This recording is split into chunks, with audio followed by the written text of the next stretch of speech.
ngelaksanake agama Islam kang mulya uga direwangi rakoso dewa desani lan budaya ana ing tanah Jawa supaya urip ning donya eling marang Sang Kuwasa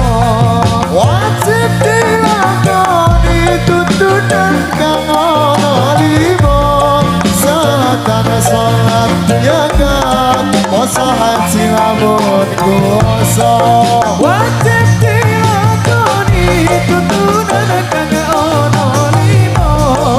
sadana salat zakat poso haji